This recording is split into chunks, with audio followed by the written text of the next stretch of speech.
ஆண்டவர் இயேசு கிறிஸ்துவில் அன்பு நிறைந்த சகோதர சகோதரிகளே, கோடி அற்புதர் புனித அந்தோணியாருடைய அன்பு நிறைந்த பிள்ளைகளே, உங்கள் அனைவருக்கும் இயேசுவின் இனிய நாமத்தில் அன்பு கலந்த வணக்கத்தையும் வாழ்த்துக்களையும் தெரிவித்துக் கொள்வதிலே மகிழ்ச்சி அடைகிறேன். மீண்டும் ஒரு முறை கிறிஸ்து பிறப்பு பெருவிழா நல்வாழ்த்துக்களை இந்த சிலுவை கோவிலில் ஆண்டவருடைய அருள் விளங்குகிற இந்த புண்ணிய பூமியை வைத்து தெரிவித்துக் கொள்வதிலே மகிழ்கிறேன். நாம் ஒருவருக்கு ஒருவர் கரங்களை தட்டி நம்முடைய வாழ்க்கை அன்பை கைமாறுகிறோம். எல்லாரும் நல்லா இருக்கிறீங்களா? மகிழ்ச்சியா இருக்கிறீங்களா? உற்சாகமா இருக்கிறீங்களா? என்ன சத்தத்தையே காணும். மகிழ்ச்சியா இருக்கிறீங்களா? இயேசு வாழ்க, மரியே வாழ்க, இயேசுவுக்கே புகழ், இயேசுவுக்கே நன்றி. அல்லேலூயா, பிரைஸ் தி லார்ட், ஆமென். ஆண்டவர் இயேசு கிறிஸ்துவின் அன்பார்ந்த சகோதர சகோதரிகளே, இயேசுவுடைய பிறப்பு பெருவிழாவை கொண்டாடி மகிழ்ந்திருக்கிற நமக்கு இந்த ஆண்டினுடைய கடைசி வெள்ளிக்கிழமையில் நம்முடைய சிலுவை கோவிலில் சிலுவைநாதருடைய இந்த அற்புதம் விளங்குகிற புண்ணிய பூமியில் ஒரே குடும்பமாக கூடி மகிழ்ந்து ஆண்டவருக்கு நன்றி செலுத்துகிறோம். எப்போதெல்லாம் நம்ம கோவிலில் திருப்பலி இருக்கிறதோ, மாதத்தினுடைய கடைசி வெள்ளிக்கிழமைகளில் திருப்பலி இருக்கிறது. அப்படி வாய்ப்பு கிடைத்த போதெல்லாம் பங்கேற்றுக் கொண்டவர்கள் அதனுடைய நிறைவை கொண்டாடுவதற்காக கூடியிருக்கிறோம். வாய்ப்பு கிடைக்காமல் மாதந்தோறும் வராமல் இருக்கிறவர்கள் கூட வருஷ கடைசியாக கூறிட்டு போய் என்னதான் செய்தாலும் போய் பார்த்துட்டு வந்துருமே அப்படின்னு நினைச்சு கூட நீங்க வந்திருக்கலாம். வந்தவர்களையும் வரவேற்கிறேன். நம்ம யாரையும் எப்போதுமே விட்டு கொடுக்கிறது இல்லை. சரிதானா? எல்லாரும் வாங்க, எப்போ வேணாலும் வாங்க. எப்பவும் வந்தா எப்பவும் மகிழ்ச்சி, எப்போதாவது வந்தா எப்போதாவது மகிழ்ச்சி. அதுதான் நம்முடைய பாலிசி. சரிதானா? ஆண்டவரை தேடுவதற்கு எப்போதும் இருந்தால் உங்களுக்கு எப்போதும் மகிழ்ச்சி. அவ்வப்போது வருகிற போது அவ்வப்போது வருகிற மகிழ்ச்சி போலதான் உங்களுடைய வாழ்க்கை இருக்கும் என்பது என்னுடைய நம்பிக்கை. ஆகவே வந்தவர்களை கொண்டாடுவது, அதில் உள்ளே வந்து அமர்ந்தவர்களுக்கு செய்தி சொல்வது, அதில் கிடைக்கக்கூடிய ஒரு பெரிய பேராக பாக்கியமாக நான் கருதுகிறேன். அதனால வெளியே இருக்கிறவங்க வருத்தப்பட வேண்டியதில்லை, பேசாம இருந்தாலே போதும். நான் சொல்லுகிற செய்தியை நீங்கள் கேட்டுக்கொண்டிருப்பீர்கள் என்கிற நம்பிக்கையிலே நான் இந்த கருத்தை உங்களோடு பகிர்ந்து விட விரும்புகிறேன். பார்த்தவர்களே, நீங்க பூச வைக்க வேண்டியது, மறையவர் கொடுக்க வேண்டியது வேற சாமியார். சிலர் அவரை ஏற்பாடு பண்ணியிருந்தோம். ஃபாதர் மரியாதை வந்தால் அவருக்கு அந்த ஞானஸ்தானம் கொடுப்பது நேரம் ஆகிட்டு, அதனால வர முடியாமல் இருக்கிறார். ஆனாலும் கூட நாம் ஆண்டவருக்கு நன்றி கூறுகிறவர்களாக இங்கே கூடியிருக்கிறோம். இறைவனுடைய பேரன்பையும் இரக்கத்தையும் இந்த நாட்களிலே அதிகமாக உணர்ந்து கொண்டாடுகிறோம். இயேசு வாழ்க, மரியே வாழ்க. கையை கட்டிக்கிட்டே இருக்கக்கூடாது. சரிதானா? அப்பப்ப கையை உயர்த்தி ஆண்டவரே நானும் இருக்கேன் அப்படின்னு சொல்லணும். ஏன்னு சொன்னா நீங்க நற்செய்தி அப்படி ஒரு செய்தியை சொல்லு. எல்லாருக்கும் ரெண்டு கை இருக்கா? ஒரு கை இருக்காமோ இயேசு வாழ்க, இன்னொரு கை இருக்குங்க மரியே வாழ்க. ரெண்டு கை இன்னைக்கு இயேசு வாழ்க மரியே வாழ்க சொல்லுங்க. எல்லாரும் சேர்ந்து என்னை ஆசீர்வதிக்குமா? ரொம்ப சந்தோஷமா இருக்கு. அதாவது நான் ஒத்தேர சிரமப்பட்டு உங்களுக்கு ஆசீர்வாதம் கொடுக்கிறோம். எல்லாரும் சேர்ந்து என்னை ஆசீர்வதிக்கிறது ரொம்ப சந்தோஷமா இருக்கு. அதன் போது சொல்லுங்க இயேசு வாழ்க, மரியே வாழ்க, சாமி வாழ்க. கிறிஸ்துவன் பார்க்கிறவர்களே, அதனால ரொம்ப அற்புதமாக நீங்க ஆசீர்வதிச்சிருக்கீங்க. உங்களுடைய ஆசீர்வாதங்களுக்கு ரொம்ப நன்றி. பார்த்தவர்களே, இன்னைக்கு நற்செய்தி வாசிக்க கேட்கிறோம். இந்த நாட்களில் நாம் வாசிக்க இருக்கிற நற்செய்தி பகுதிகள் அத்தனையும் ரொம்ப அற்புதமான பகுதிகள். ஒவ்வொன்றையும் நாம் தியானிக்கிற போது ரொம்ப ஆழமான செய்திகள் அதற்குள்ளாக அடங்கி இருப்பதாக நான் பார்க்கிறேன். நினைச்சு பார்க்கிற போது அன்னை மரியாளுக்கு மங்கள வார்த்தை சொல்லப்பட்ட அந்த நேரத்திலிருந்து நடக்கக்கூடிய நிகழ்வுகள் அத்தனையும் ஆச்சரியம் கலந்ததாக இருக்கிறது. ஒவ்வொன்றுமே வித்தியாசமான செய்திகளை உள்ளடக்கியதாக இருக்கிறது. மரியாள் இந்த வாழ்த்தை கேட்ட பிறகு, கபிரியேல் தூதர் சொன்ன செய்தியை கேட்ட பிறகு, மரியாளுடைய கால்களை யாரும் கட்டி போட முடியல. மரியாளுடைய கால்களை யாரும் கட்டி போட முடியவில்லை. விரைந்து ஓடுகிறார். எலிசபெத் அம்மாளை சந்திக்க செல்கிறார். அந்த காட்சியை நாம் நினைவில் கொள்கிற போது, 2 பெண்மணிகள், கருவுற்ற 2 தாய்மார்கள் சந்திக்கிற போது பேசிக் கொள்ளுகிற அந்த வார்த்தைகள் அங்கு நடக்கக்கூடிய நிகழ்வுகள், அங்கே செயல்படக்கூடிய ஆவியினுடைய செயல்பாடுகள், இவை எல்லாமே நமக்கு ஆச்சரியமாக சொல்லப்பட்டிருக்கிறது. அதன் பிறகு சூசையப்பரை ஏற்றுக்கொண்ட விதம், அதன் பிறகு செக்கரியா அவருடைய மனைவி எலிசபெத் குழந்தை பெறுகிற அந்த நிகழ்வு, இவை எல்லாவற்றையும் நாம் கிறிஸ்து பிறப்புக்கு முன்பாடியே வாசித்து தியானித்திருக்கிறோம் அன்பார்ந்தவர்களே. ஆனால் இயேசுனுடைய பிறப்புக்கு பிறகு நடைபெறக்கூடிய நிகழ்வுகளை எல்லாம் பார்த்தோம் என்று சொன்னால் ரொம்ப ஆச்சரியமான நிகழ்வுகள் நடைபெற்றிருக்கிறார். இயேசுவை பெற்றெடுப்பதற்காக அங்க பெத்லகேம் போறாங்க, இடம் கிடைக்கல. ஒரு மாட்டு தொழுவத்துல இடம் கிடைச்சது, அந்த குழந்தையை பெற்றெடுக்கிறாங்க. இதெல்லாம் உங்களுக்கு தெரிஞ்ச கதை தெரியாத இல்லையா? தெரியாத மாதிரியே உட்கார்ந்து இயேசு வாழ்க, மரியே வாழ்க. நான் ஒரு வியப்பா சொல்லிக்கிட்டு இருக்கேன். ஏன்னா நானே பெத்லகேம் போயிட்டு வந்த ஆள். அதனால எனக்கு என்ன தோணுதுன்னா, அந்த மாட்டு தொழுவத்துல போய் உள்ள புரிஞ்சு இயேசு கிடந்திருந்த அந்த இடத்தெல்லாம் பார்த்ததுனால, இடையர்கள் அந்த காட்சி கண்ட அந்த இடத்துல அங்க போய் நின்று ஜெபம் பண்ணதுனால அதை பார்க்கிற போது அப்படியே பார்க்கும் போது நினைக்கிறேன். நீங்களும் அப்படியே தேடி உட்கார்ந்து பார்க்கும்போது புதுசா செய்கிற மாதிரி நினைக்க கூடாது. ரொம்ப அற்புதமா நீங்க உட்கார்ந்துருக்கீங்க. உங்களுடைய ஈடுபாட்டை பாருங்க. அதனால வாழ்க்கை இயேசு வாழ்க, மரியே வாழ்க. என் அன்பு பிள்ளைகளே, இங்கே மரியாள் இந்த குழந்தையை பெற்றெடுத்த பிறகு வானதூதர்கள் இடையர்களுக்கு செய்தி சொல்லி அனுப்புகிறார்கள். இடையர்கள் வருகிறார்கள்.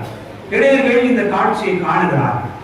அதன் பிறகு இயேசுவுக்கு அந்த விருத்த சேதனம் செய்கிற அந்த நாட்கள் வருகிற போது, ஆண்டவருக்கு அர்ப்பணிப்பதற்காக கொண்டு வரப்படுகிற அந்த நிகழ்ச்சியை தான் இன்றைய நற்செய்தி பகுதியாக நாம் வாசிக்க கேட்டிருக்கிறோம். இந்த பகுதியை பார்க்கிற போது, இந்த பகுதியிலே நமக்கு வெளிப்படுத்தப்படுகிற உண்மை என்ன என்பதனை ஆழ்ந்து தியானிப்பதற்காக அழைக்கப்படுகிறோம். 2020-21 இந்த ஆண்டுகள்ல நமக்கு ஒரு பெரிய தொற்று நோய் வந்தது. என்ன நோய்? கொரோனா. சரிதானா? அந்த கொரோனா தொற்று நோய் வந்த காலகட்டத்துல என்னுடைய நண்பர் ஒருத்தருக்கு குழந்தை பிறந்துச்சு. ஆம்பளையாடு. சரிதானா? அவருடைய நீங்க வேற எல்லாம் எடுத்துக்கோங்க. குழந்தை பிறந்துச்சு. அப்போ நானும் ஒரு ஃபாதரும் சேர்ந்து அதை அந்த குழந்தையை போய் பார்க்கணும், ப்ளஸ் பண்ணணும், வாங்க ஃபாதர் அப்படின்னு சொல்லி நண்பர் கூப்பிட்டுருந்தார். அதனால போயிருக்கோம். அந்த ஹாஸ்பிட்டலுக்கு போனா உள்ளவே விட மாட்டான். ஹாஸ்பிட்டல்ல உள்ள விடல. என்னையா பிரச்சனை? குழந்தை வந்து வாங்கணும், நீங்க உள்ள வரணும்னா ஏகப்பட்ட ரூல்ஸ் இருக்குன்னா. என்ன ரூல்ஸ் அப்படின்னு சொன்னா, முதல்ல முகக்கவசம் அணியுங்கள் அப்படின்னா. முகக்கவசம் அணிஞ்சாச்சு, ரைட்டு. அதுல உள்ள போன பிள்ளைகளை பார்த்துக்கலாம் அப்படின்னு நினைச்சா எங்களுக்கு சந்தோஷமா பிறந்திருக்கக்கூடிய அந்த ஆண் குழந்தையை பார்த்து போட்டு ஜெபம் பண்ணிட்டு வந்துடும் நினைச்சு உள்ள போனா, அங்க ஒரு நர்ஸ் இருப்பாங்க. அந்த நர்ஸ் உள்ள உட்கார்ந்து, சார் நீங்க கையை கழுவிட்டு வந்தீங்களா அப்படின்னா. என்னடா கொடுமையா இருக்கு, கையை ஏற்கனவே கழுவிட்டு தான் வந்தோம், அந்த கழுவு வேற சார், இன்னொரு சானிடைசர் பண்ணணும், நீங்க நல்லா அந்த சானிடைசர் வச்சு நல்லா கிளீன் பண்ணிக்கலான்னு கேட்டான். ரைட்டு. அப்போ எங்க இருக்கு? இந்த வெளியே இருக்கு. அதை எடுத்து கிளீன் பண்ணி எடுத்துட்டு நல்லா தொடச்சி எடுத்து உள்ள போனா, குழந்தைய எடுக்கலாம்னு நினைச்சு கையில் எடுத்து போனோம். உடனே கை பிடிச்சிட்டா. நர்ஸ் கை பிடிச்சி தொடக்கூடாது, பிள்ளை தொடக்கூடாதுன்னா. ஏன் தொடக்கூடாது? நீங்க கைக்கு உரம் போட்டாதான் பிள்ளை தொடணும். எங்களுக்கு என்ன சொல்றதே தெரியல. இவ்வளவும் செஞ்சாதான் குழந்தைய தூக்க முடியும் சொன்னாங்க. ரொம்ப ஆச்சரியமா இருந்த காலம் அந்த காலம். ரொம்ப வருஷத்துக்கு முன்னாடி நினைச்சிருக்கூடாது, நமக்கு கொஞ்ச நாளைக்கு முன்னாடி நடந்த நிகழ்வு தான். அப்போ அந்த குழந்தைய போய் பார்க்கறதுக்கு கையை தூக்குறதுக்கு எங்களுக்கு எவ்வளவு கண்டிஷன் பார்த்தீங்கன்னு சொன்னா, உள்ள போகும்போதே முகக்கவசம், கையை கழுவுறது, கையோட போடுறது, அதன் பிறகுதான் குழந்தையை எடுக்க முடிச்சு. ஒரு மனுஷன் பெற்ற பிள்ளையே தூக்குறதுக்கு இந்த பாடு சரிதானா? ஒரு குழந்தை பிறந்தது, மனித குழந்தையை தூக்குவதற்கு இந்த பாடுபட்டிருக்கோம் சரிதானா? அப்ப ஒரு தெய்வீக குழந்தை அதை தொடரணும்னா என்னதான் வேணும்? அப்படிதானா? இயேசு வாழ்க, மரியே வாழ்க. அதனாலதான் முதலே கேட்ட கை இருக்கா, கை இருக்கான்னு கேட்டேன். எது கை இருக்கா? நீங்க எல்லாம் குழந்தையை தூக்க போறீங்க, இப்ப தூக்க போறீங்க, அன்னைக்கு தூங்கி இருப்பீங்க, இன்னைக்கு தூக்கலாம். அவ என்ன நினைக்கொண்டே இருக்குன்னு சொன்னா, குழந்தை இயேசுவை தூக்குவதற்கு கரங்கள் வேண்டும். அந்த கரங்கள் எப்படிப்பட்ட கரங்களாக இருந்தால் அந்த குழந்தையை தூக்க முடியும்? அதுதான் இன்றைக்கு நற்செய்தி பகுதியாக நாம் தியானிக்க அழைக்கப்படுகிறோம். என் அன்பார்ந்த சகோதர சகோதரிகளே, சிமியோன் என்ற வயது முதிர்ந்த ஒரு இறைவாக்கினர் அவர் குழந்தைக்காக காத்திருந்தார் என்று நமக்கு விவிலியத்திலே சொல்லப்பட்டிருக்கிறார். ஆண்டவர் தருகிற அந்த நாட்களை, அந்த மீட்பை எதிர்பார்த்து காத்திருந்தார் என்று சொல்லப்பட்டிருக்கிறார். எல்லாரும் எதிர்பார்த்திருந்தார்கள், சிமியோனும் எதிர்பார்த்திருந்தார். எதிர்பார்த்திருக்கக்கூடிய எல்லாருக்கும் அவர் காரணை கொடுக்கப்படவில்லை. அதுதான் பெரிய காரியம். அன்பார்ந்தவர்களே, இயேசு குழந்தையாக, மீட்பர் குழந்தையாக என்னுடைய வயிற்றில் தான் பிறக்க வேண்டும் என்று சொல்லிக்கொண்டு நிறைய பெண்கள் திருமணம் செய்து கொள்ளாமலேயே அந்த காலகட்டத்தில் காத்திருந்தார்களாம். ஆனால் மரியாளுடைய வயிற்றில் தான் அவர் கொடுக்கப்பட்டார். அதே போல இந்த மீட்பரை பார்க்க வேண்டும் என்பதற்காக நாங்கள் காத்திருக்கிறோம் என்று சொல்லிக்கொண்டு நிறைய பேர் காத்திருந்தார்கள். ஆனால் சிமியோனுக்கு மட்டும்தான் அந்த மீட்பர் கொடுக்கப்பட்டார் என்று சொல்லப்பட்டிருக்கிறார். அன்பார்ந்தவர்களே, அதன் பிறகு அன்னா என்ற ஒரு பெண் இறைவாக்கினருக்கு அதே போல அந்த குழந்தை பார்க்கிற, கை தொடுகிற ஒரு பாக்கியம் கிடைக்கும். ஆனா இன்றைய நற்செய்தி பகுதியை நாம் பார்த்தோம் என்று சொன்னால், சிமியோனுக்கு இந்த பேரு கொடுக்கப்பட்டது. இன்னைக்கு சின்ன பிள்ளைங்களை யார் கையில கொடுப்பாங்க?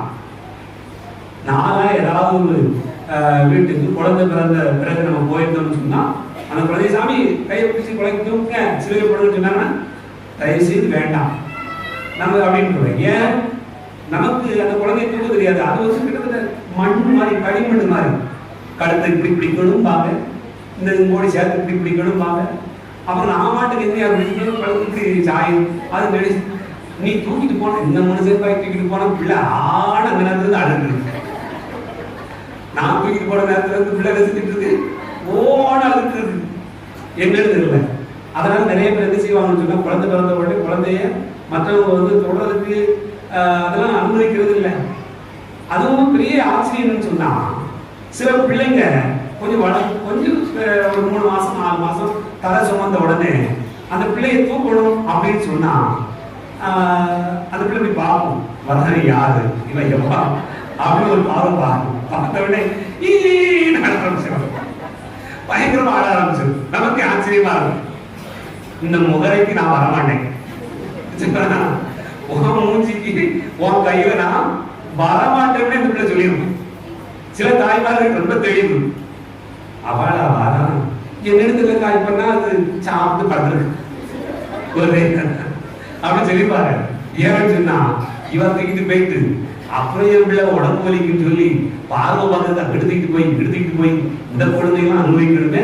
அதனால எங்கா பிள்ளை தூங்குதானம்மா ரைட்டு அப்படியா, நான் லேசா பிள்ளை எடுத்து போயிடலாம்னு நினைச்சு வந்தேன். நீ தொடக்கூடாது நினைச்சுதான் தூங்குறேன். அப்படி நிறைய காரியங்கள் நடக்கிறத பார்க்க. அன்பார்ந்தவர்களே, யாரு பிள்ளைய யாரு தூக்குறது, எப்படி தூக்க முடியும், யார் என்ன செய்ய முடியும் அப்படிங்கறதெல்லாம் நம்ம நினைச்சு பார்த்தோம்னு சொல்றோம். மனித குழந்தைகளையே நாம் பராமரிப்பதற்கு, வளர்ப்பதற்கு ஒவ்வொரு பிள்ளைக்கும் தான் வளர்த்துறோம். அப்படி அதற்கே இவ்வளவு பாடுகள் இருக்கிறது, இவ்வளவு தேவைகள் இருக்கிறது, இவ்வளவு சூழ்நிலைகள் இருக்கிறது. இதெல்லாம் கடந்துதான் அந்த குழந்தைகளை நாம் பார்க்க வேண்டிய ஒரு சூழ்நிலை இருக்கிறது. ஆனால் குழந்தை இயேசுவை தூக்கி கொண்டு வருகிற போது சிமியோன் அன்னை மரியாளுக்கு, சூசையப்பருக்கு அறிமுகம் இல்லாத ஒரு நபர். யாருன்னே தெரியாது அவங்களுக்கு. ஒரு பெரியவர் தான், வயசானவர், பார்க்கிறதுக்கு ஒரு கடவுள் மனிதர் போல இருக்கிறார். அதனால அவருக்கு அந்த குழந்தையை காட்டுவோம் அப்படின்னு நினைக்கும் போது அவர் கையில் ஏந்தி கொள்கிறார். கையில் ஏந்தி கொண்டு அவர் பேசுகிற வார்த்தைகள் மிகவும் ஆழமான ஒரு செய்தி. பார்த்தவர்களே, உள்ளத்துல பாருங்க, 29வது வசனத்தை வாசிங்க. அவர் சொல்றாரு, ஆண்டவரே உமது சொற்படி உம் அடியான் என்னை இப்போது அமைதியுடன் போக செய்கிறேன் அப்படின்னு சொல்றார். இது வசனத்தை வழக்கமா எல்லாரும் குருக்கள், துறவிகள் தன்னுடைய நைட் பிரேயர், இரவு ஜெபத்துல இதை சொல்லணும். குழந்தைய ஆண்டவர் இயேசுவை நம்ம பார்த்துட்டோம், வாழ்ந்துட்டோம், அதனால இன்னைக்கு இதைய அமைதியுடன் போக செய்கிறேன். நீங்களும் தூங்க போறதுக்கு முன்னாடி இதை சொல்லிட்டு இந்த வசனத்தை வாசித்து தூங்க போறோம். ஒரே அமைதியா போகலாம் நம்ம அப்படி நினைச்சிடக்கூடாது. சரிதானா? அதுதான் அர்த்தம். நான் எனக்காக சொல்லல. பாருங்க, சிமியோன் இறைவாக்கினர் என்ன சொல்றாருன்னு சொன்னா, இவ்வளவு நாளா எதிர்பார்த்துட்டு இருந்தேன் இந்த பிள்ளையை பார்க்கறது தானையா, இந்த மீட்பரை பார்க்கறது தானே இவ்வளவு நாள் காத்திருந்தேன், இருந்தானே இல்லட்டா என்ன, அதுதான் அவருடைய பார்க்க. அதனால சாமிக்கு சொல்லிட்டாரு நினைக்க வேண்டாம். அன்பார்ந்த சகோதர சகோதரிகளே, இந்த குழந்தையை கண்ட பிறகு நாம் அமைதியுடன் செல்கிறோம். நம்முடைய வாழ்வுக்கான எல்லா அமைதியும் எல்லா நிறைவும் வந்து விடுகிறார். அந்த கொண்டாட்டத்தில் செல்கிறோம். அதனால்தான் சிமியோன் சொல்கிறார், உமது சொற்படி உம் அடியான் என்னை இப்போது அமைதியிலும் போக செய்கிறேன். ஏனென்றால் மக்கள் அனைவரும் காணுமாறு நீ ஏற்பாடு செய்துள்ள உன்னுடைய மீட்பை என்னுடைய கண்கள் கண்டுகொண்டன. பாருங்க, அவர் என்ன பெரிய பாக்கியம் பாருங்களேன். பிள்ளையை கையில ஏந்துறார். சரிதானா? அந்த பிள்ளையை கையில ஏந்தி கண்ணுல பார்க்கிறார். சரிதானா? கையில் ஏந்துகிறார், கண்ணீர் பார்க்கிறார், வாயால் புகழுகிறார். அது ஒரு பெரிய பாக்கியம். அன்பு பிள்ளைகளே, குழந்தையை எந்த குழந்தை எடுத்தாலும் நாம் செய்ய வேண்டிய காரியம் கைகளில் ஏந்த வேண்டும், கண்களில் பார்க்க வேண்டும், அதை புகழ வேண்டும். அதே போல குழந்தை இயேசுவை பார்க்கிற போது அவர் அப்படி ஒரு பேச்சினை, ஒரு பேரின்பத்தை, ஒரு பெரும் மகிழ்ச்சியை பார்ப்பதை நாம் இன்றைய நற்செய்தியிலே வாசிக்க கேட்கிறோம். அவர் தொடர்ந்து சொல்லுகிறார், இம்மீட்பே பிரேமத்தாருக்கு வெளிப்பாடு அருளும் வழி, இதுவே மக்களாகிய இஸ்ரவேலுக்கு பெருமை. ஆகவே இது எதனால் பெருமைப்படுகிறது? ஏன் இந்த ஒரு மாட்சி, இந்த ஒரு பெருமை என்று பார்த்தோம் என்று சொன்னால், கடவுள் என்று சொல்லக்கூடியவர், தெய்வம் என்பவர், அவர் நம்முடைய நிலைக்கு இறங்கி வருவதற்கு ஒருபோதும் தயங்கியதில்லை. அவர் நமக்கு வெளிப்படுத்துவதற்கு எந்த நிலையை பற்றி கொண்டிருக்கவில்லை. அவர் மிக சாதாரணமானவராக நமது மத்தியிலே வந்து விடுகிறார். அவர்தான் பிலிப்பியர் எழுதப்பட்ட திருமுகம் வாசிங்க. பிலிப்பியர் எழுதப்பட்ட திருமுகம் 2வது அதிகாரம்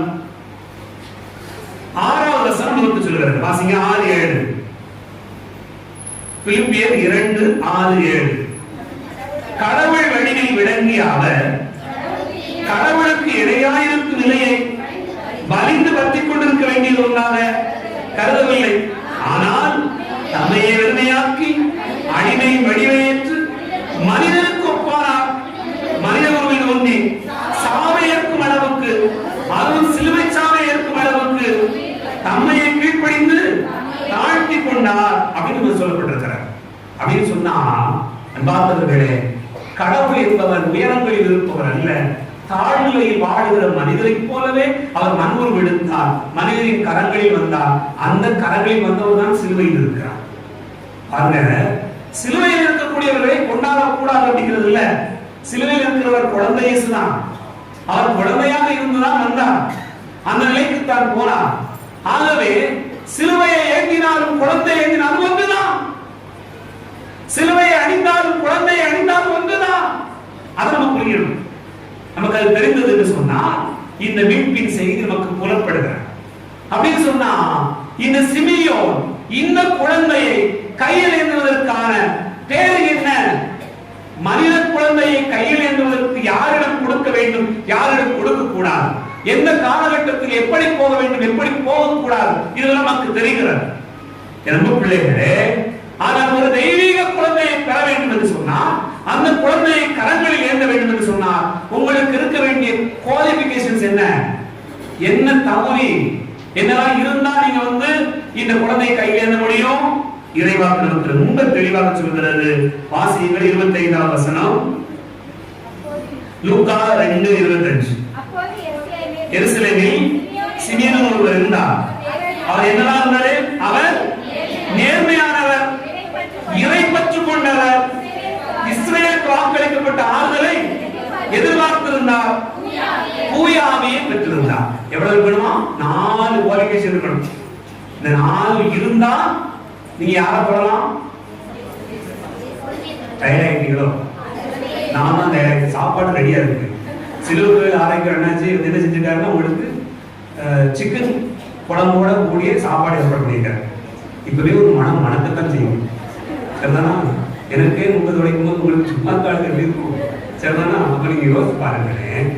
அப்போ சாப்பாடுலாம் ரெடியா இருக்கு, அதனால கொஞ்சம் நேரம் கழிச்சு சாப்பிடலாம். அவசரம் இல்லை. யாரும் அவசரமா போகணுமா?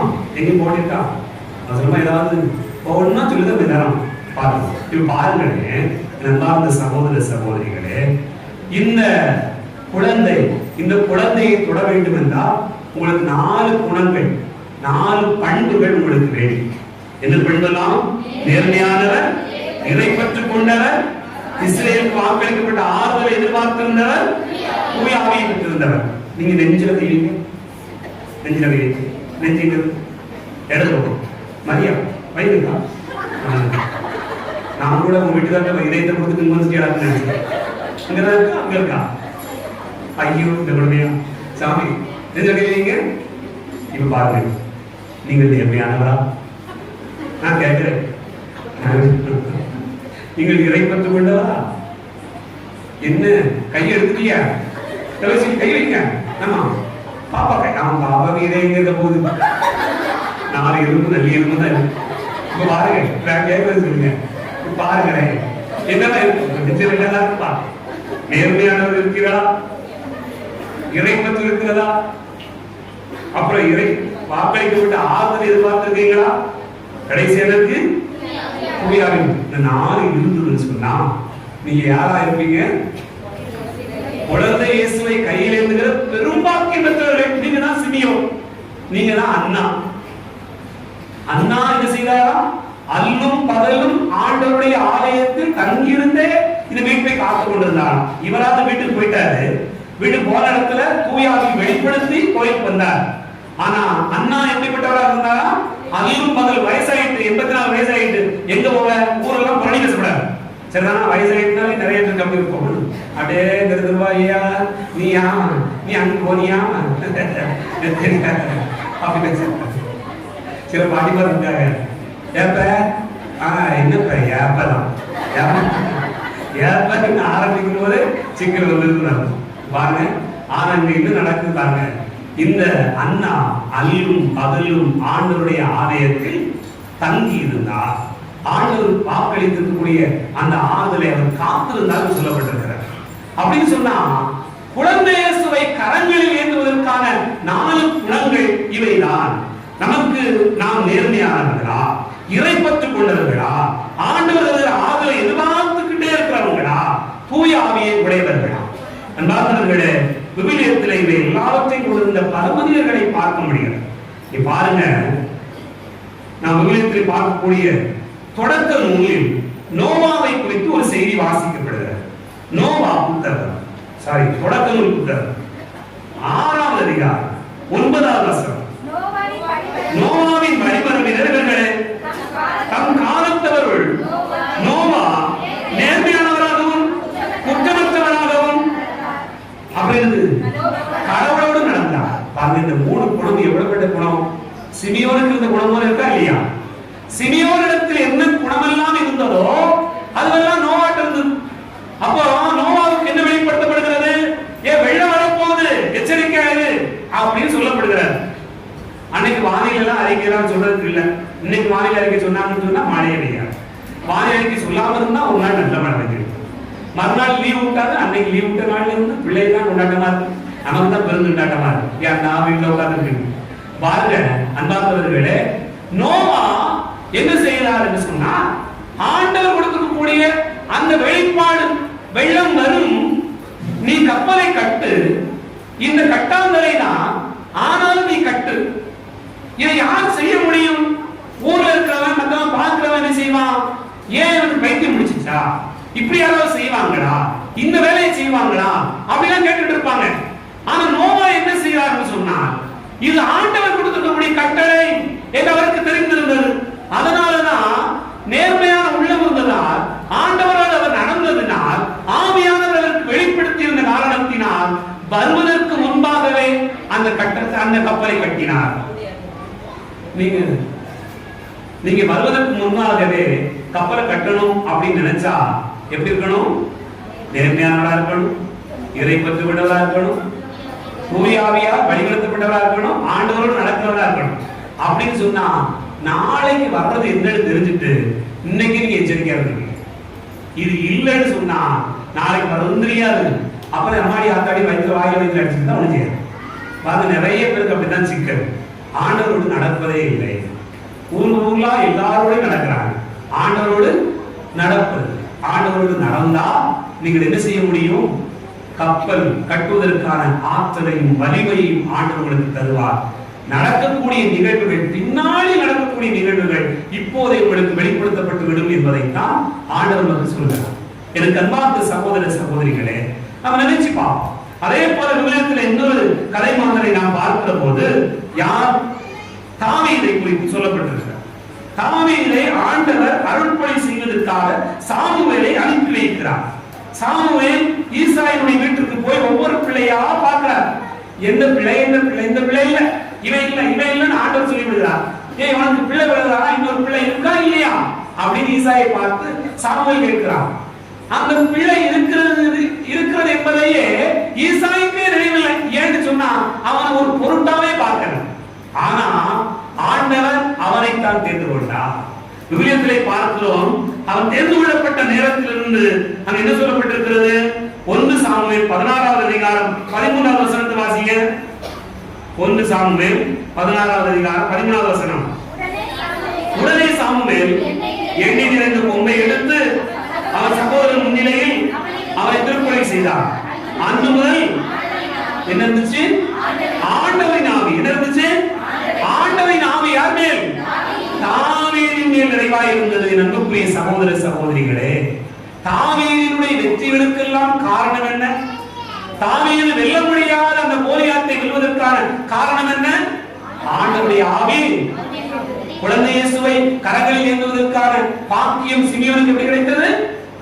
ஆண்டவருடைய ஆவியை அவர் பெற்றிருந்தார். இங்கே எதிரிகளை வெல்வதற்கான ஆற்றல் எங்கிருந்து வந்தது? ஆண்டவருடைய ஆவி. இயேசு வாழ்க, மரியே வாழ்க. உங்களுக்கு எல்லாம் ஆண்டவருடைய ஆவி வேணும்னு நான் நினைக்கிறேன். ஆண்டவருடைய ஆவி வேணும்னு நினைக்கிறேன். யாருக்கெல்லாம் ஆண்டவருடைய ஆவி வேணும் செய்துங்க? ரசமா இருக்கும் பாத்துக்கங்க. ஆண்டவருடைய ஆவி இருக்கும், வலிமையா இருக்கும், திருப்பொழி செஞ்சிருவாங்க. சிலரா தலையில எண்ணெய் ஊற்றிடுவாங்க. ஆண்டவர் யாருல இயேசு ஆண்டவருடைய ஆவி வேணும் செய்துங்க. ஏன் சும்மா தூக்க வந்துதான் பாக்கணுமா? எண்ணெய் வச்சு பாப்போமே.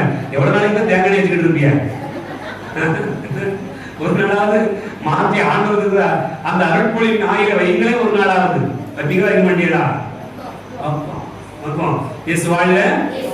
நண்பு பிள்ளைகளே, அந்த ஆவியினுடைய அந்த அருட்பொழிவு செய்யப்படுகிற அந்த எண்ணெய் அருட்பொழிவு செய்யப்பட்ட பிறகு தாவீதினுடைய வாழ்க்கையில் ஆண்டவருடைய ஆவி இருந்ததனால் எல்லா எதிரிகளையும் வென்று விட்டான். எல்லாரும் அவனுக்கு கீழாக இருக்கிறார். இஸ்ரேல் நாட்டை ஒரே நாடாக அவன் ஆக்கி எல்லா மக்களையும் ஒன்று சேர்த்து வைத்திருந்தான். கடவுளுக்குரிய மனிதனாக பயந்து வாழ்ந்தான் என்று தாவீதினுடைய வாழ்க்கையை நாம் பார்க்க முடிகிறது. அப்படி என்றால் சிமியோன் குழந்தையை கரங்களில் ஏந்துவதற்கு பெரும்பாக்கியம் அந்த ஆவிதான். நோவா அந்த பெரும் ஆற்றல் கொண்டு அந்த கப்பலை கட்டாந்தரையில் கட்டுகிற ஆற்றல் அந்த ஆவியினுடைய செயல்பாடுதான். அப்படி என்று சொன்னார் என் அன்பு பிள்ளைகளே, ஆண்டவர் இயேசுவை குழந்தையாக கரங்களில் ஏந்துவதற்கு பெரும் பாக்கியம் உங்களுக்கு வேண்டும் என்று சொன்னார். என்ன வேண்டும்? நைட்டு கேக்கு கொடுக்க வேண்டும். இல்ல, கேக்கு இல்ல, என்ன வேண்டும்? ஆண்டவருடைய வேண்டும். சாமி எனக்கு ஒரு கேக் தான். என் வீட்டுக்காரர் வரல, அவருக்கு ஒரு கேக் சேர்த்து கொடுத்தா என்ன குறைஞ்சு வச்சு அவங்க கேட்கிறாங்க. வந்திருந்தா ஆவியோடு அந்த கேக்கும் கொடுக்கப்பட்டது. அப்படிதான் அன்பார்ந்தவர்களே, விவிலியத்தை பாருங்க, யோபு புத்தகம் விடுங்க. யோபு புத்தகம் அந்த பகுதியிலே ஆண்டவரே யோபை குறித்து சொல்கிறார். வேற யாரும் சொல்லல, ஆண்டவரே சொல்கிறார். யோபு புத்தகம் 1வது அதிகாரம் 8வது வசனத்தை வாசிங்க. யோபு புத்தகம் 1வது அதிகாரம் 8வது வசனம். ஆண்டவர் சாத்தானிடம், என் ஊழியன் யோபை பார்த்தாயா? அவரைப் போல் மாசற்றவனும் நேர்மையானவனும் கடவுளுக்கு அஞ்சி தீமையானதை விலக்கி நடப்பவனும் வாழ்வுலையில் ஒருவனும் இல்லை. அப்படி வாழ்ந்தா எவ்வளவு பெரிய துன்பம் பாருங்க. அப்படி வாழுகிற யோபுக்கு எவ்வளவு பெரிய துன்பம். எல்லாத்தையும் இழந்தாச்சு. மனைவி இல்ல, பிள்ளைங்க இல்ல, அப்படிங்கிற அளவுக்கு எல்லாம் வச்சு. மனைவி இருந்து என்ன சொன்னா, நீ எல்லாம் மனுஷனா, ஏன் உயிரோட இருக்கணும், அந்த ஆண்டவரை நீ படிச்சு செத்து போக வேண்டியதானே அப்படி மனைவியே சொல்லுறான். எல்லாத்தையும் இழந்தான். இரண்டு பிள்ளைகளே, அவருடைய நேர்மை அவரை காப்பாற்றியது. அவருடைய குற்றமற்ற வாழ்க்கை அவரை காப்பாற்றியது. ஆண்டவருக்குள் இருந்த அந்த வாழ்க்கை அவரை நேர்மையாக வைத்திருந்தது. உலகம் சொல்லலாம், யோபு எல்லாத்தையும் இழந்துட்டான், யோபு எந்திரிச்சிட மாட்டான், யோபு ஒண்ணுமே கிடையாது, உலகம் சொல்லும். அன்பார்ந்த பிள்ளைகளே, நீங்கள் ஆண்டவர் சொல்வதை கேட்கணும். ஆண்டவர் உங்களுக்கு என்ன சொல்றார் அதை செய்யணும். மற்ற மனிதர்கள் உங்களை இழிவாக பேசலாம், உங்களுடைய நண்பர்கள் கூட உங்களை குறை சூழ்ந்து வந்து, யோபுவே உனக்கு ஏன் இப்படி துன்பம், நீ நல்ல மனிதனாக வாழ்ந்து நடந்து இப்படிப்பட்ட ஒரு துன்பத்தை அனுபவிப்பதற்காகவா நீ இப்படி இருந்தா என்று சொல்லலாம். ஆனால் அன்பு பிள்ளைகளை நினைத்துக் கொள்ளுங்கள், நீங்கள் ஆண்டவர் சொல்வதை மட்டும் கேட்பீர்கள் என்று சொன்னார். மனிதர்கள் சொல்வது புரிதாக சொன்னார். மனிதர்கள் வரக்கூடிய துன்பம் பெரிதாக இருக்க முடியாது. சாத்தான் வருகின்ற துன்பங்கள் ஒன்று செய்யாது. சாத்தான் எல்லாத்தையும் எடுத்துக்கொள்வான். ஆனா ஆண்டவர் எல்லாத்தையும் எத்தனை மடங்கு கொடுப்பார்? 2 மடங்காக திருப்பி கொடுப்பார். இயேசு வாழ்க, மரியே வாழ்க. அன்பார்ந்தவர்களே, ஆண்டவர் எல்லாவற்றையும் 2 மடங்காக யோபுவுக்கு கொடுத்தார். அப்படிப்பட்ட ஒரு பெரும் பாக்கியம் யாருக்கு கிடைக்கும்? மனிதர்கள் சொல்வதை கண்டு பயப்படாமல் ஆண்டவர் மத்தியிலே குற்றமற்றவராக நேர்மையானவராக வாழுகிறவருக்கு கிடைக்கிற பெரும் ஆச்சரியம், வாழ்க்கை, பேர் இன்பம் அதுதான் என்பதை மனதில் நீங்கள் கொள்ள வேண்டும். இப்ப இந்த நிகழ்வுகளை எல்லாம் மனதில் வைத்துக் கொண்டு நீங்கள் சிமியோனிடத்தில் மீண்டும் ஒரு முறை வாருங்கள். குழந்தையை கைகளில் ஏந்தி கொண்டார். அந்த குழந்தையை கைகளில் ஏந்துவதற்கு என்னவெல்லாம் அவர் வைத்திருந்தார் பாருங்கள். அன்புக்குரியவர்களே, மீண்டும் ஒரு முறை அந்த பகுதியை நினைவுபடுத்தி பார்ப்போம். லூக்கான செய்தி 2வது அதிகாரம் 25வது வசனத்திலே அவர் எப்படிப்பட்டவராக இருந்தார்? நேர்மையானவர், இறைப்பற்று கொண்டவர், இஸ்ரவேலுக்கு வாக்களிக்கப்பட்ட ஆறுதலை எதிர்பார்த்திருந்தார், உண்மையாமையை பெற்றிருந்தார். இந்த 4 குணங்களும் அவரிடத்திலிருந்து எடுக்கப்படலை. அவர் வயசாயிற்று, எனக்கு கண்ணு தெரியல, நடக்க முடியல, அல்லது அங்க வர முடியல, இங்க வர முடியல, அப்படிலாம் கிடையாது. அவருக்கு ஆண்டவருடைய ஆவி உணர்த்திருந்தா என்ன செஞ்சாரு? இன்னைக்கு கோயிலுக்கு போயிட்டு வரணும்னு அவனுக்கு தோணிட்டு. ஏன்னா அவருக்கு ஆண்டவர் வெளிப்படுத்தி இருந்தார். அதான் இன்னைக்கு கோயிலுக்கு போயிட்டு வரணும்னு தோணிச்சு. நமக்கு அப்படி தோணுமா? நினைக்கணும். நமக்கு ஆவி இருந்தா நடக்கும். ஆண்டவருடைய ஆவி இருந்தா நடக்கும். வேற ஏதாவது ஆவி இறங்கி இருந்தா சொல்லலாம். ஆண்டவருடைய ஆவி இறங்கணும். ஆண்டவருடைய ஆவி இறங்கி இருந்தால் இவ்வளவு பெரிய ஆற்றலும் வலிமையும் நமக்கு உண்டாகும். ஆண்டவர் இயேசுவை குழந்தையாக பெற வேண்டும் என்று சொன்னார். அது இருந்தால் நம்முடைய பாதுகாவல் அதெல்லாம் முதல் முக்கியமானது. குழந்தையாக பெற்றவர்களில் புனிதர்களில் மிக முக்கியமானவர், முதன்மையானவர் யார்? புனித அந்தோனியார். நம்முடைய பாதுகாவல், நம்முடைய குடும்பத்தினுடைய மூத்த மகன். அப்படிதானா? இல்லையா? இயேசு வாழ்க, இயேசு வாழ்க. நீங்க மூத்த மகன் சொன்ன உடனே அப்படியே அதிருப்திக்கப்படாது. அந்த மகன் இல்லை, அந்த கழுதை வராம போனாலும் போகும். ஆனா இந்த கழுதை நம்ம கூட இருப்பார். அவர் கழுதையை வணங்க செய்தார் இல்லையா? ஆண்டவரை தொலை செய்தார். அப்படிப்பட்ட ஒரு மகன் நம்முடைய குடும்பத்தினுடைய மூத்த மகனா இருக்கணும். ஏன்னா அவர் குழந்தை இயேசுவை கரங்களில் பெற்றுக்கொண்டார். அவருக்கு இருந்த அந்த நம்பிக்கை, அவருக்கு இருந்த அந்த இறை பற்று, அவர் ஆண்டவரோடு இருக்கக்கூடிய அந்த நெருக்கம் அவரை இந்த அளவுக்கு மாற்றியது. உங்க எல்லாருக்கும் குழந்தை இயேசு தொடர்ந்து ஆசை இருக்கா? யாருக்கும் தொடர்ந்து ஆசை இருக்கு? நல்லா பாத்துக்கிட்டு எல்லாரும் கண்ணு பெட்டி வரைக்கும் எல்லோருக்கும் ஆசை இருக்கிறார். ஆசீர்வதிக்கப்படுகிறது. பாருங்க, எல்லாருக்கும் ஆசை இருக்கு, தொடங்கணும்னு ஆசை. யாரெல்லாம் கையில எடுக்கணும்னு ஆசை இருக்கு? யாராவது இருக்கா? சிமியோனை போல இருக்கீங்களா பாத்துக்கிறது. இப்போ வைங்க, நெஞ்சில கை வைங்க, நெஞ்சில வைங்க, நெஞ்சு இருக்கிறவங்க கை வைங்க, கை இருக்கிறவங்களும் வைக்கலாம். வைங்க. நான் நேர்மையானவனா, நான் இறைப்பற்று கொண்டவனா, ஆண்டவர் தரக்கூடிய ஆறுதலை எதிர்பார்த்தவனா, தூயாவே பெற்றிருக்கிறேனா? அப்படி இருந்ததுன்னு சொன்னா உங்களை பார்க்கும்போது எனக்கு அப்படியே தோணுது, கும்பிடணும்னு தோணுது. அப்ப நீங்க குழந்தை இயேசு பெறலாம். குழந்தை இயேசு உங்களுடைய கரங்களை பெற்றுக்கொள்ளலாம். குழந்தை இயேசு உங்களோடு வருவார், உங்களோடு தங்குவார். அன்பார்ந்தவர்களே, இந்த நாட்கள் ஆண்டவருடைய ஆசீர்வாதத்தின் நாட்கள். இந்த பரிசுத்தமான நாட்களில் பயணிக்கிற ஒவ்வொரு நாளுமே அந்த பேரின்பத்தை உணரணும். எங்கேயாவது அலைய பிள்ளைங்க நிறைய பேர் உள்ள வர்றதுக்கு வெட்கப்பட்டு உட்கார்ந்துருக்கான். நிறைய பேர் சின்ன பிள்ளைங்க கூட, பள்ளிக்கூடத்தில் படிக்கிற பிள்ளைங்க கூட வெளியே தான் உட்கார்ந்து. நம்ம எங்க தேடணும்னு சொன்னா முந்த ஆண்டவரை தேடும், ஆண்டவருடைய வார்த்தைகளை தேடும், அவருக்குள்ள இருக்கணுங்கிற ஆசை உங்களுக்கு வரணும். அப்படி வந்தா உங்களுக்கு எல்லாம் உணர்த்தப்படும். நீங்க நினைக்காத நேரத்துல என்னன்னு தெரியலையே, நான் இதை விட்டுட்டேன் போல இருக்கேன், அல்லது என்னன்னு தெரியல, அது நடந்திருக்கணுமே என்னன்னு, இதெல்லாம் உங்களுக்கு உணர்த்தப்படும். யாரை தேடுனா? ஆண்டவரை தேடினா, ஆவிக்குள் வாழ்ந்தா. அப்படி வாழணும்னு சொல்லி ஒரு கண்களை மூடுங்க, கண்ணை மூடுங்க. கேசியர் மேன் இங்க விட்டாரு, ஜெரோ கண்ணை மூடுங்க, ஒரு சின்ன ஜெபம் பண்ணுங்க.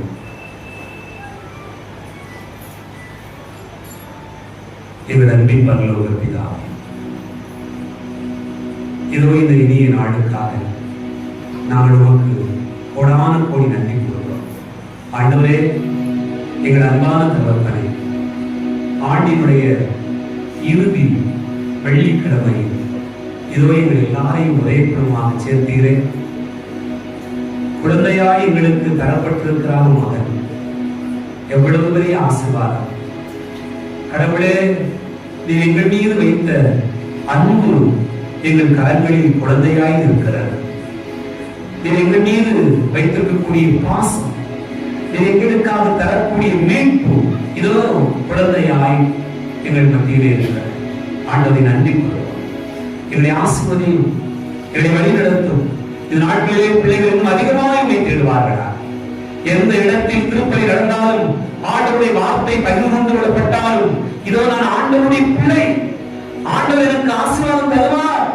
அந்த ஆவியினால் என்னுடைய வாழ்க்கைக்கு எது தேவை, அந்த ஆவியினால் என் வாழ்க்கைக்கு அடுத்த பயணம் என்ன, எல்லாவற்றையும் நான் கற்றுக்கொள்ள ஆண்டவரே என்னோடு கூட இருப்பீரா?